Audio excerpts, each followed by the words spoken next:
et bienvenue dans cette troisième causerie de la série Enseignement et innovation de la collection Pédagogie de l'Université numérique de La Réunion. Aujourd'hui, j'ai à nouveau le plaisir d'accueillir Jean-François Parmentier, enseignant à l'IPSA et chercheur à l'IRID de Toulouse, pour aborder la question de la mise en activité des apprenants entre les temps de cours. La question qui porte donc notre échange aujourd'hui est comment faire bosser nos étudiants entre les séances. Alors je vais commencer par une question un petit peu provoque finalement. Jean-François, si nos étudiants travaillaient vraiment entre les séances, ça se verrait, non ? Ouais. À mon avis, c'est pas tout à fait ça. Je pense pas qu'on puisse dire qu'ils ne travaillent pas entre les séances. Lorsqu'on leur demande, souvent ils estiment travailler beaucoup. Mais c'est tout à fait possible qu'ils ne travaillent pas de la bonne manière. Par exemple, qu'ils ne savent pas bien organiser leur révision, mais aussi qu'ils ne savent pas forcément faire les bonnes choses. On leur dit, réviser les cours. Mais ça veut dire quoi, réviser les cours ? Ça veut dire, je relis le cours en boucle ou, je sais pas, je fais les exos, je lis la correction, comment je fais ? Et l'idée, justement, de tout ça, de ce dont je vais te parler aujourd'hui, c'est de cadrer l'activité. L'idée, c'est de donner quelque chose de précis aux élèves qui puissent faire en autonomie. Et donc, c'est différent du travail personnel libre de révision. Là, c'est un travail cadré, ciblé, qu'ils peuvent faire seuls. Alors, c'est quelque chose qu'ils doivent faire seuls. Par contre, en tant qu'enseignant, est-ce que on peut se demander si c'est vraiment notre travail d'aller s'occuper de ce qui se passe entre les cours ? De fait, ça fonctionne. Ce que je veux dire par là, c'est que si en tant qu'enseignant, je me préoccupe de comment mes élèves travaillent entre les cours, alors ils vont plus apprendre, ils vont avoir de meilleurs résultats. Et ça, c'est quand même notre mission première, d'améliorer. Il faut bien se rappeler, l'image dont j'avais parlé la dernière fois, c'est quel est mon rôle en tant qu'enseignant ? Ce n'est pas juste l'orateur, c'est l'entraîneur. Et l'entraîneur va se préoccuper d'entraîner ses élèves, d'entraîner les personnes qu'il doit entraîner. Donc il faut avoir cette image-là, et nos étudiants, on doit les entraîner, et finalement, notre cours ne s'arrête peut-être pas lorsqu'ils sortent de la salle. On va se dire, avant d'arriver, j'aimerais bien qu'ils soient prêts. Alors par contre, du coup, entre les séances, ça veut dire que je commence à leur donner du travail à faire, mais si j'ai bien compris, c'est pas suffisant. Il faut en plus que je m'intéresse à comment ils vont essayer de le faire, c'est ça ? Oui, c'est ça en fait. On va se dire, qu'est-ce qu'ils vont faire ? Comment ils vont faire ? Comment je vais pouvoir le cadrer ? Comment je vais pouvoir les guider ? Comment je vais pouvoir les amener là où je veux qu'ils aillent ? Donc, je les fais travailler en cours, je prépare de quoi les faire travailler entre les cours, je dois en plus m'occuper de comment est-ce qu'ils vont travailler entre les cours. À partir du moment où ils commencent à bien travailler entre les cours, à la limite, ils vont se poser la question de OK, j'ai les informations, j'ai une bonne méthodologie de travail entre les cours. Le risque pour moi, c'est qu'ils ne viennent plus tout simplement au cours. Et d'ailleurs, j'ai déjà fait des tests, je leur ai communiqué par exemple mon polycopier de cours en avance.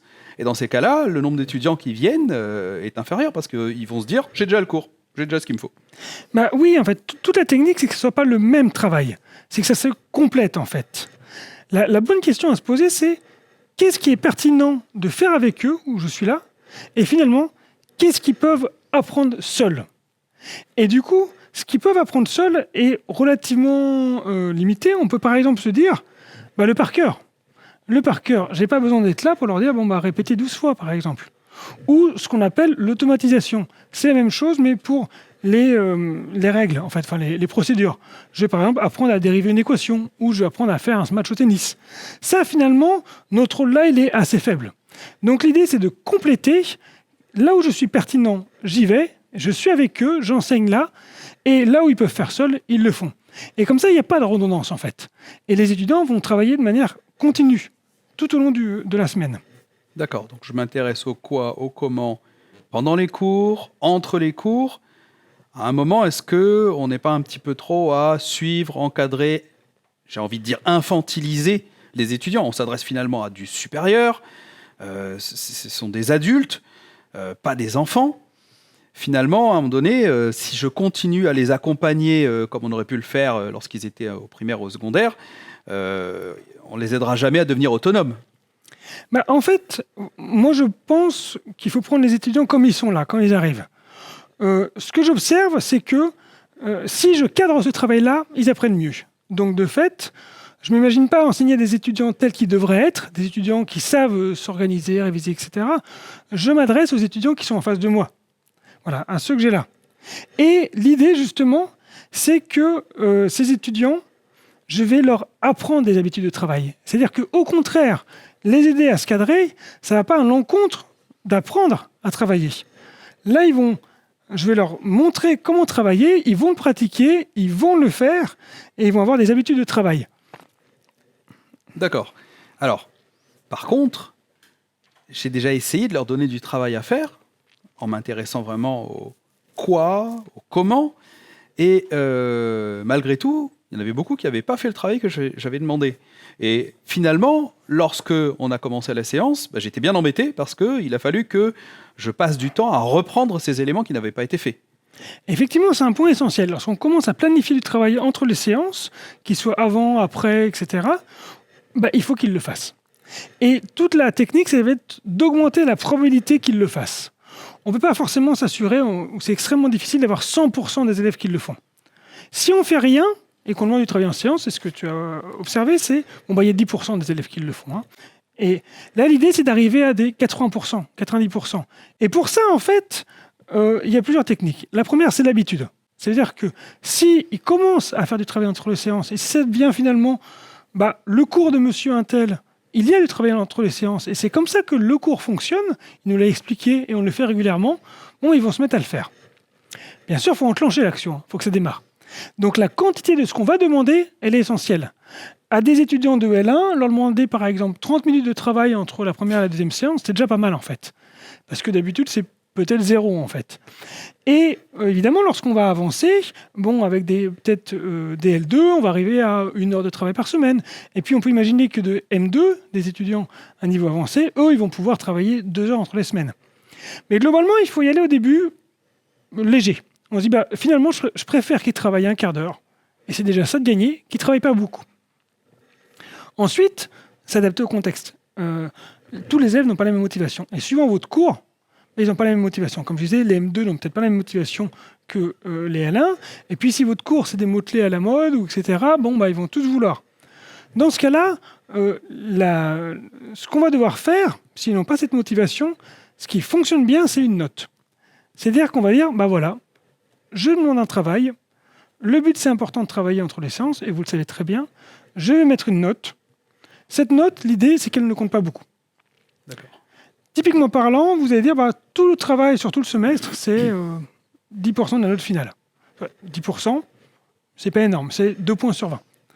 Et puis finalement, si on ramène, si on a 10 semaines de cours, 10%, c'est 1% par semaine pour tout le travail de la semaine. Donc, leur heure de travail va compter comme 1% de la semaine. Donc, rien en fait. Et on se dit, oui, mais c'est 2 points donnés. Oui, effectivement, ça va être 2 points qu'on va donner, puisque le but, c'est qu'ils les fassent tous. Certes, mais j'y gagne beaucoup en tant qu'enseignant. Parce qu'ils auront tous travaillé. Donc, les 18 points qui restent sur mon contrôle, puisque j'ai donné 2 points, ceux-là, ils vont progresser, en fait. Et donc, c'est un peu un pari à prendre. Moi, personnellement, je suis prêt à, entre guillemets, leur donner 2 points s'ils font sérieusement le travail. Comme ça, je vais pouvoir avoir le reste de mon évaluation où ils vont vraiment progresser. Si je ne leur avais pas donné, finalement, ils n'auraient pas travaillé entre les séances. Sur ces 18 points qui restent, leur note aurait été bien plus faible. D'accord. Donc, finalement, c'est la mise en place d'un cercle vertueux, avec donner de bonnes habitudes à mes étudiants, mettre en place un système d'intéressement avec quelque part quelques points à gagner pour eux, nouvelle méthodologie finalement, nouvelle façon de travailler. Par contre, pour moi, ça va de pair avec, on passe un temps fou à mettre en place ces systèmes de notation supplémentaires. Il faut pouvoir corriger ce travail supplémentaire. En termes de charge pour l'enseignant, c'est quand même une augmentation qui est importante, non ? Complètement. Et il y a 2 temps qui sont importants, le temps de préparation et le temps de suivi. Bien sûr, le temps de préparation, c'est celui qu'on fait la première année. Il y a toujours des adaptations les années suivantes, mais beaucoup plus légères. Et donc, le premier point, c'est de commencer léger. Aussi bien parce que ça va, un travail léger et court, les élèves auront plus tendance à le faire. Et puis pour nous, ce serait bien plus simple à préparer et bien plus simple à corriger. Donc ça, c'est le deuxième point.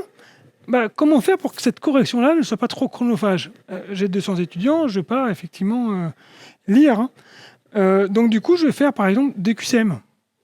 Voilà. Ou alors, des questions ouvertes. Dans ce cas-là, si je fais des questions ouvertes, l'idée, c'est pas de les corriger toutes à chaque fois. C'est par exemple d'annoncer, je vais chaque semaine lire 20%, 10% des réponses, en fonction de combien vous avez d'étudiants, et puis je vais les voir. Et puis, je vais faire une notation légère. L'important, c'est de les mettre en activité. D'accord. Alors, je les mets en activité, j'essaie d'installer un cercle vertueux. Par contre, cette idée d'évaluation régulière, alors même qu'ils sont encore dans un processus d'apprentissage, est-ce qu'il n'y a pas une forme d'injustice à essayer de les évaluer sur quelque chose qui n'est pas encore complètement ancré en eux? Tout à fait. Il y a 2 problèmes qu'on pourrait voir à cette notation. Il y a, comme tu dis, l'injustice. Notre rôle, c'est de leur faire apprendre. Et là, ils sont en train d'apprendre. Et s'ils n'y arrivent pas, c'est pas de leur faute, entre guillemets, c'est normal. Nous, on doit s'assurer qu'ils ont le niveau à la fin du semestre. Voilà. Donc là, une des techniques, c'est de se dire, je ne vais pas noter forcément la réussite. Des fois, je vais pouvoir noter l'effort. Par exemple, sur des questions ouvertes, on va leur demander de réfléchir beaucoup. Là, je vais noter si, en gros, ils ont mis une quantité de texte. Je ne vais pas forcément aller chercher les détails. Et d'ailleurs, c'est plus facile pour moi de noter. Sur des choses, par contre, certaines choses, on peut se dire, non, là, c'est accessible. Apprenez par cœur une définition, apprenez par cœur une loi. Là, il n'y a pas besoin. Là, ils peuvent le faire seuls. Donc là, on peut noter la justesse, la correction. Dans une matière scientifique, par exemple, faire des conversions d'unités, utiliser une équation simple, manipuler U égale RI. Par exemple, il faut qu'ils sachent faire U, RI, en fait. Donc, il y a des choses où on va dire, là, honnêtement, je pense que vous avez tout ce qu'il faut. Je vous ai donné tout le matériel en ligne et pour que vous puissiez le faire, vous entraîner et les réussir. Et donc là, j'ai aucun problème à noter. Pour des choses plus complexes, là, effectivement, je vais plutôt noter de l'effort. D'accord. Alors. Mais il y a du coup un deuxième point aussi, c'est qu'on délivre un diplôme. Oui. Et un diplôme, on délivre un niveau. Normalement, on n'est pas censé noter un effort, en fait. On n'est pas censé dire, tiens, je te donne ton diplôme parce que tu as beaucoup travaillé. Non, les entreprises, ou leur métier de tous les jours, leur futur métier, vont dire, non, mais moi, je veux qu'il ait un niveau, en fait. Donc, ça veut dire que cette notation de l'effort, si on la met en place, il faut qu'elle soit légère. Alors, de toute façon, elle est légère puisque c'est que 10% de la note finale. Mais même dans ces 10%, il faut être aussi léger, en fait. Donc, il y a un équilibre à avoir pour effectivement ne pas être injuste vis-à-vis des élèves, mais ne pas être injuste, entre guillemets, vis-à-vis de l'entreprise ou vis-à-vis du diplôme qu'on délivre. D'accord, donc il y a un juste équilibre à trouver. C'est bien là, finalement, tout le mérite de l'enseignant. Alors, du coup, j'aimerais revenir un petit peu sur ces évaluations entre les séances. Donc, tu nous as recommandé du QCM, question à choix multiples. Est-ce qu'il y a des types de questions qui correspondraient plus à, j'ai envie de dire, cette mise en activité des neurones de nos apprenants?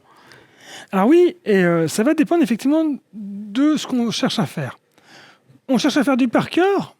Par exemple, sous Moodle, il y a des questions de type QCM, des questions de type texte à trous, on va nous demander de compléter des mots, ou de type flashcard, vous savez, tout simplement, j'écris la question d'un côté, il appuie, il voit la réponse ouverte. Ça, c'est des questions qui marchent très bien pour faire apprendre le par cœur. L'idéal, dans ce cas-là, c'est de les mélanger à chaque fois, ou de les tirer dans une banque. J'ai 30 questions dans une banque de questions, je vais en tirer 10 au hasard, et puis comme ça, ils peuvent s'entraîner. Et puis, je peux leur demander de le faire plusieurs fois, jusqu'à qu'ils aient 100% ou 90%, ou un seuil que je détermine. Il y a aussi les questions, comme je disais, d'automatisation, c'est-à-dire une procédure à suivre. Calculer une température à partir d'une pression, d'un volume, etc. Il n'y a pas à réfléchir. Par contre, là, encore une fois, ce n'est pas vraiment du par cœur. Ça va être de la manipulation calculatoire où je vais pouvoir, avec Moodle, par exemple, changer les valeurs à chaque fois. Une fois, je vais donner une température en Celsius, une fois, je vais la donner en Kelvin, etc.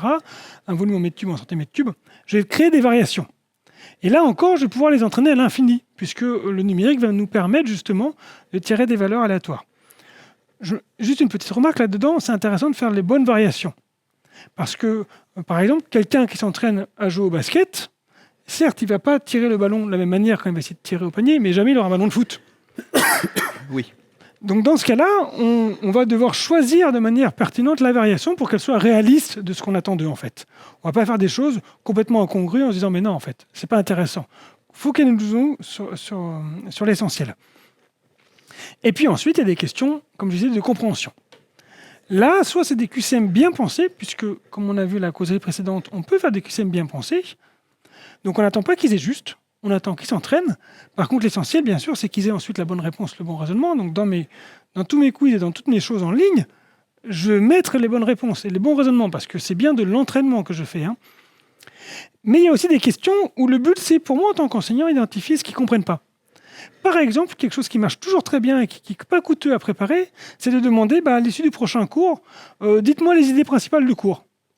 Ça, c'est une activité, pour le faire, ils vont devoir lire leur cours, tout simplement, et y réfléchir. Ils vont devoir écrire un texte. Moi, je vais survoler pour voir si tout va bien.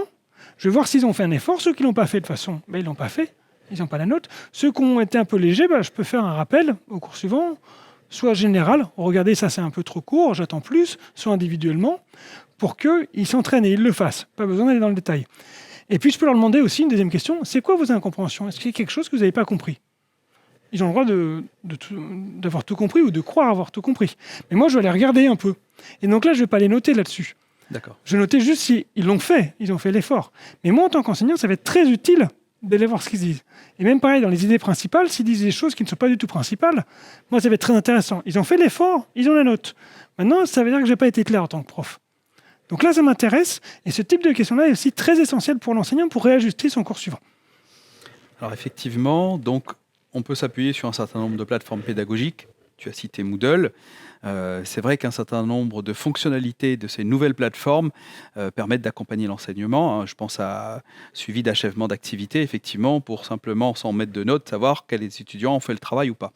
Par contre, avec ce type de dispositif, on sait que ça amène une frange de questions pour les personnes qui ne sont pas trop habituées à l'usage du numérique. Est-ce que ce n'est pas un surcroît de travail pour l'enseignant de répondre à toutes les nouvelles questions, non pas sur le fond, sur la discipline, mais plutôt sur l'usage des plateformes, l'usage du numérique? Alors effectivement, c'est important. L'étudiant, quand il va arriver, il va se poser plein de questions de type « Ouh là là, je me connecte, où est-ce que je dois cliquer? Qu'est-ce que je dois faire? C'est pour quand? Combien de temps ça va me prendre ?» etc. Donc si vraiment, un premier point, le numérique est nouveau, est novateur, et si la première fois qu'ils se connectent à Moodle, suivant où vous enseignez, si vous pensez que ça peut être une barrière, il faut vraiment les entraîner là-dessus. Et la première chose à faire, les premières activité que vous allez mettre en ligne pour la première semaine, ça va être un peu de la découverte de l'environnement avec des questions très simples. Ensuite, une fur et à mesure des semaines, si vous pensez que là, ils n'ont plus de problème avec l'aisance numérique, ils savent comment naviguer dans Moodle et où aller, comment trouver votre cours, alors là, on peut vraiment faire du fond et que le temps de travail soit là-dessus. En général, quand même, ce qu'on observe, c'est que maintenant, les étudiants, alors ça dépend vraiment où on enseigne, mais il n'y a pas forcément de difficulté à aller se connecter à Moodle, ou alors ils ont eu des présentations avant. Cependant, s'il y a beaucoup d'activités sur votre cours, ils peuvent facilement s'y perdre si votre page est mal organisée. Je vais te montrer une démo, par exemple. Tu vas voir que c'est un des cours que j'utilise, que j'ai fait moi-même, et je peux te montrer comment j'ai organisé ma page. Alors voilà ma page. Donc tu vois déjà l'organisation, elle est sous forme de tuiles. Alors c'est pas obligatoire, mais ça facilite beaucoup la navigation. Et ce que tu peux voir, c'est que suite à des informations générales et des documents de cours, donc là, j'ai mis par exemple les cours magistraux, les TD, les corrections, etc. J'ai toute la suite qui sont du travail en ligne. Chaque semaine, il y a un travail en ligne, donc travail en ligne semaine 38, 39, 40, 41, etc. Et si je clique sur par exemple le travail en ligne semaine 39, donc ça se déplie, je rappelle les dates limites. Voilà, c'est pour quand. Ça, c'est vous qui choisissez. Et ensuite, voici les activités. Donc là, vous voyez, ils ont 5 activités à réaliser. Ça leur prend à peu près 1 heure. Et la première activité, c'est celle dont je te parlais au départ. Donc, c'est les idées principales du cours magistral, que je leur fais faire avant le TD, puisque c'est bien qu'ils lisent le cours avant le TD. Effectivement. Voilà, effectivement. Et chaque activité est structurée de la même manière. On peut voir, il y a un numéro. Voilà, c'est l'activité 2. Il y a un titre, c'est facultatif. Mais il y a un objectif qui leur explique l'intérêt de l'activité. Ici, c'est comprendre l'utilisation, les limites de loi d'État. Voilà. Ce qu'ils doivent faire, c'est répondre sérieusement au questionnaire. Ça veut dire qu'ils ont le droit de se tromper. C'est répondre sérieusement, voilà, comment dire, c'est de la foi, en fait. J'espère qu'ils vont le faire. Mais ce qui est important, c'est la durée estimée. Je leur dis, ça va vous prendre à peu près 15 minutes, et c'est à faire avant vendredi. C'est important pour eux de savoir combien de temps ça va leur apprendre, les aider à s'organiser. Et l'idée, c'est aussi d'aller plutôt sur des activités qui sont globalement courtes. C'est-à-dire que leur demander quelque chose qui va leur prendre 2 heures d'un seul bloc, c'est beaucoup plus compliqué qu'ils arrivent à s'organiser. Si vous demandez 4 activités d'une demi-heure, vous avez plus de chances qu'ils le fassent. Donc c'est penser plutôt des petites activités. Cependant, il y a des choses qui durent longtemps, et donc ça n'empêche pas de le faire. Et là, je vais te montrer, par exemple, ce que je fais beaucoup, les automatismes. Hein. Ça pourrait être pareil pour le par cœur. Hein. Là, c'est une activité. Il faut savoir manipuler une équation. Ils doivent le refaire jusqu'à obtenir 90% de réponses correctes. Donc là, dans mes activités, il y a du tirage aléatoire. C'est-à-dire que chaque fois qu'ils le font, ce n'est pas les mêmes questions où il y a des valeurs qui changent. Ça pourrait être aussi des questions qualitatives tirées aléatoirement, mais ils le font. Et là, ils peuvent le faire autant de fois qu'ils le veulent. J'ai estimé à 20 minutes, mais il y en a qui passent bien plus de temps que ça, en fait. Parce que justement, si je leur fais faire, c'est qu'au départ, ils n'y arrivaient pas bien. Alors, moyennement. C'est-à-dire qu'ils avaient, par exemple, ici, celle-là, c'est peut-être 50 à 60% de réponses correctes au premier essai. Mais moi, je n'ai pas besoin de 60%, de 50%. Moi, ce que j'ai besoin, c'est qu'ils arrivent à 90%. Qu'ils aient peu besoin d'y réfléchir ensuite. Et ça, ils l'ont bien compris. Que quand on joue, par exemple, une partie de basket, on ne peut pas réfléchir à qui on fait la passe si on n'a pas fait des dribbles. L'idée, c'est ça, en fait. Et moi, je m'assure qu'au cours suivant, ils savent faire les dribbles. Et comme ça, je vais pouvoir continuer, ils vont pouvoir réfléchir. Donc voilà une méthode, une technique, séparation en tuiles, des activités, plutôt courtes, ça va durer 20 minutes, à vous de voir, hein, la durée qu'il faut. Et puis bien clarifier le niveau de l'activité. Comme ça, si vous posez une question, monsieur, j'ai un problème avec le travail en ligne. Ouais, mais quoi? Ah oui, celui de la semaine 38, l'activité numéro 5. Ah d'accord, ok, je sais où c'est, même pour moi, c'est utile. Et puis, il peut nous expliquer son problème. Donc, un numéro pour identifier, un objectif pour qu'il comprenne l'intérêt, la tâche qu'il doit faire, vraiment le à faire. Qu'est-ce qu'on attend de moi? Où est-ce que je dois cliquer? Est-ce que je dois juste regarder une vidéo? On peut mettre des ressources, là, j'ai pas mis, mais on pourrait mettre une vidéo et un quiz, par exemple. Il y a la durée qu'ils estiment et la date limite à chaque fois. Parfait. Alors, imaginons, je me mets à la place de l'étudiant cette fois-ci. J'ai des enseignants motivés qui me donnent des exercices à faire. Mais à un moment donné, si toute l'équipe pédagogique se met à faire pareil, en termes de charge pour l'étudiant, ça devient vraiment très compliqué à apporter tout ce que j'ai à faire d'une semaine sur l'autre, d'un cours sur l'autre. En termes d'organisation, c'est énorme. Oui, alors en fait, mais il faut bien penser que les élèves, les étudiants, doivent déjà travailler en cours. Il y a les crédits ECTS, dont on sait.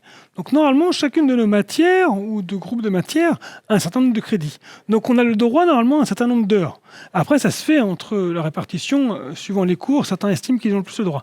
Mais de toute façon, les étudiants doivent travailler entre les séances. Ce qui est intéressant là, c'est qu'on va le formaliser un petit peu. Alors moi, ce travail d'1 heure par semaine, ça ne remplit pas l'ensemble du travail étudiant. C'est-à-dire que si je fais le rapport avec mes ECTS, ils devaient travailler, si je me souviens bien, 2 à 3 heures par semaine. Donc moi, j'en ai cadré 1 heure. L'autre heure, c'est de la révision libre, c'est à eux d'estimer, mais c'est déjà pas mal. Hein. Et ensuite, je l'ai pensé, ça les aide. Mais par contre, effectivement, lorsqu'on se met à donner beaucoup de travail en ligne, donc il faut être raisonnable, il faut se limiter sur les ECTS. Et si par exemple, ça arrive tout au même moment, ce qui peut arriver, alors moi, c'est régulier chaque semaine, mais des fois, ça peut arriver qu'il y ait des projets. Ça nécessite quand même une coordination. Et ça, c'est la réalité. Au niveau de l'équipe, au niveau du département, il faut un peu se coordonner pour que les étudiants ne soient pas submergés. Mais ça, le problème, il existait déjà. Là, l'intérêt, c'est que comme on le formalise, on peut même, si on imagine, et ça se fait dans certaines universités, mettre des créneaux dans l'emploi du temps. Ça ne veut pas dire qu'ils le font forcément là. Mais il y a du créneau de travail en autonomie. Parce qu'on sait que telle matière a besoin de travail en autonomie. On met des créneaux, et libre à eux de le faire maintenant ou à minuit. C'est leur problème. Mais ce temps-là, il est identifié, clarifié, et le contrat avec l'étudiant est beaucoup plus clair. D'accord. Donc une opportunité de collaboration en interne pour l'équipe pédagogique afin de pouvoir s'entendre sur qui met quel type d'exercice quand. Voilà. Et de clarification avec l'étudiant de oui, vous devez travailler entre les cours. De méthodo, bien sûr. Voilà. Alors, par contre, on voit bien le recours au numérique, l'importance que ça a d'avoir accès à ce type d'outils. Et forcément, on a en tête les étudiants qui n'ont pas une bonne connexion Internet, qui chez eux ont quelque chose de limité peut-être. Dans ce cas-là, quel type de recours il peut y avoir ? En fait, il y a une question, effectivement, on pourrait dire de discrimination. On l'a vu pendant le Covid, certains, ils n'avaient peut-être qu'un ordi à la maison, ou ils n'avaient pas de bureau. Ça, c'est l'état de fait. Donc déjà, si effectivement vous vous dites que c'est le cas pour la majorité de vos étudiants, ne le faites pas, ça veut dire que c'est travail en ligne. Et on n'est pas obligé de le faire à l'ordinateur. On peut le faire papier-crayon. Vous distribuez les QCM imprimés et ils vous le déposent dans votre casier la semaine prochaine. Voilà, ou vous rédigez, comme avant, on faisait un devoir à la maison, comme on a pu faire quand on était au collège ou au lycée. Donc on peut se passer du numérique. C'est tout à fait possible. Par contre, c'est vachement pratique. Et donc si on se dit qu'il n'y aura pas trop de problèmes là-dessus, que 90% des étudiants, ils ont accès au numérique, ils n'ont pas de souci avec ça, bah, autant en profiter. Ça facilite grandement les choses. Et puis, pour ceux qui n'ont pas d'accès à Internet, bah, peut-être il y a des bibliothèques universitaires qui donnent accès à des ordinateurs. Peut-être des solutions à leur proposer. Et puis surtout, si on a mis des créneaux d'emploi du temps, on sait qu'ils auront le temps, à ce moment-là, d'aller à la bibliothèque. Voilà. Mais il faut bien comprendre qu'ensuite, je suis enseignant et c'est vrai qu'il faut que je me pose la question de qu'est-ce qui est possible. Mais je ne peux pas résoudre tous les problèmes. Effectivement, si tous les étudiants n'ont pas de Wi-Fi, etc., bah, je ne le fais pas. De la même manière que s'il y a une panne de métro et qu'il n'y a aucun étudiant en cours, moi, je ne le fais pas. Donc moi, je fais remonter à l'instance mes besoins. Je dis que j'aimerais bien que mes étudiants aient un accès à Internet pour pouvoir faire du travail en cours. Si ce n'est pas le cas, je fais preuve de réalisme, je m'adapte. Bon, bah, on fait du travail en séance, ce n'est pas du numérique, ou c'est du numérique, etc. Je vois quoi. Très bien, donc il y a des solutions jusqu'à un certain point. Alors, j'ai envie de conclure par une question un petit peu provocatrice. On voit bien dans les solutions apportées l'importance que prend le numérique, le recours aux plateformes pédagogiques, tout ce que ça peut apporter. Mais à un moment donné, on a envie d'anticiper en se disant, si je vais plus loin, est-ce qu'à un moment donné, ces outils, avec leur développement, l'arrivée de l'intelligence artificielle, est-ce qu'il n'y a pas une forme de risque à ce que, finalement, on en vienne à remplacer l'enseignant? Je pense que non, en fait. Je pense que c'est le contraire. C'est-à-dire que on peut se dire, oui, ils vont apprendre tout seuls comme ça et nous, on ne sera plus là.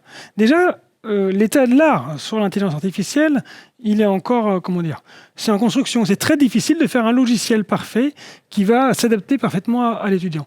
Il faut connaître très bien la discipline concernée, il faut connaître très bien les étudiants, il faut savoir quelles sont leurs difficultés. Donc, en fait, on n'est pas capable demain, là, de remplacer tous les cours. On ne sait pas faire. Mais surtout, c'est pas ça. Je pense qu'en fait, au contraire, ça humanise l'humain, ça humanise l'enseignant. On donne de la valeur à l'enseignant. Avant, effectivement, il y a très longtemps, on était peut-être les seuls détenteurs du savoir. Et d'ailleurs, c'est encore des fois le cas dans des cours spécialisés. Il n'y a pas de livre sur le sujet, etc. Mais là, justement, on se dit, peut-être que certaines choses, ils peuvent l'avoir ailleurs. Mais moi, je me focalisais en tant qu'enseignant sur les tâches complexes. Moi, je vais les aider vraiment à comprendre les choses. Je ne serai pas là juste pour donner des informations. Je vais vraiment les mettre en activité cognitive et je vais pouvoir les aider, je vais pouvoir les suivre, je vais pouvoir jouer le rôle d'entraîneur, en fait. Et du coup, il y a un côté humain, un côté relationnel où je m'intéresse à l'élève et je vais avoir un rôle très important. Moi, je vais aller au-delà des machines. Le par cœur, les trucs comme ça, l'ordinateur le fait. Par contre, comprendre en profondeur, savoir analyser les problèmes, ça, il y a besoin d'un enseignant. Et moi, j'ai ce rôle-là. Et c'est très valorisant. Effectivement. Donc, il faut plutôt voir ce type d'outil comme un tremplin, une estrade pour l'enseignant. Et donc, un plus. Parfait. Il est maintenant temps de clôturer cette causerie. Jean-François, je te remercie à nouveau pour ces clés que tu nous as apportées sur la mise en activité des neurones de nos apprenants, cette fois-ci entre les temps de cours. Quant à moi, je vous retrouve prochainement pour une nouvelle causerie, toujours sur ce thème de l'innovation et de l'enseignement.